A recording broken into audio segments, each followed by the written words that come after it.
Hey everyone, it's Steve Rozenberg with Mind Property Management, and I want to talk today about, people always ask me, what's the one thing I do that drives me or that works for me, and what got me through all the hard times of owning real estate and having all the problems that I had that I've talked about many times in the past.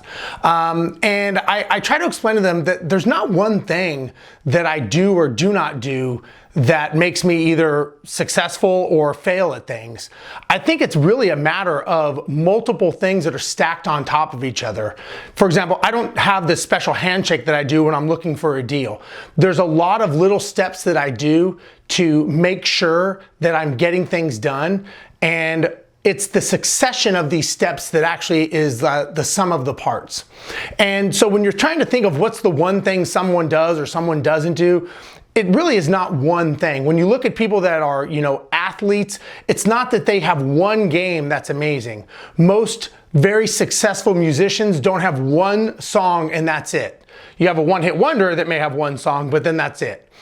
Also, you got to remember, it's all the practices that we do, right? If you're an athlete, if you're golfing, basketball, whatever it is, there's a lot of practices that have to happen.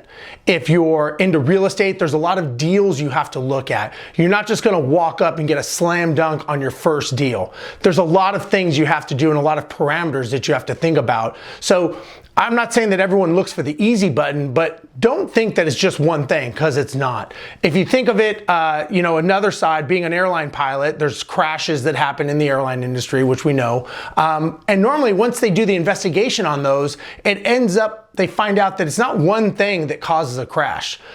It's a multiple amount of missteps that happen, and statistically there's 13 that happen when an airplane crashes. Maybe they missed a radio call, maybe they didn't communicate with each other, maybe they were not getting along very well, the two pilots. There's a lot of things that happen that they can go back and find the steps that cause that. For example, if you get into an accident driving to work in the morning, getting to the accident, yes, is the final thing, but maybe there's things that happen. Maybe you didn't sleep very well. Maybe you were a little bit late. Maybe there was traffic. Maybe you were text messaging.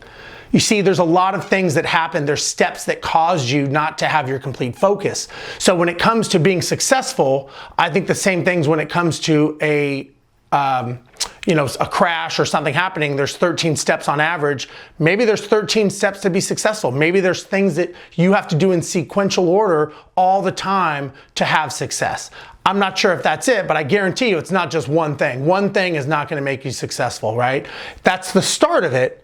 Then you got to follow up with other action items. So I would say there's not one thing that does it, it's multiple things. First thing obviously is deciding what you want to do and taking action down that road. You want to get out of the house, first thing you got to do is get up, walk to the door, get out the door, and then there's successive steps that are going to happen after that. So again, not one thing, multiple things. Just think about it and think of what you can do on a daily basis in real estate and business, whatever it is, to be that successful person.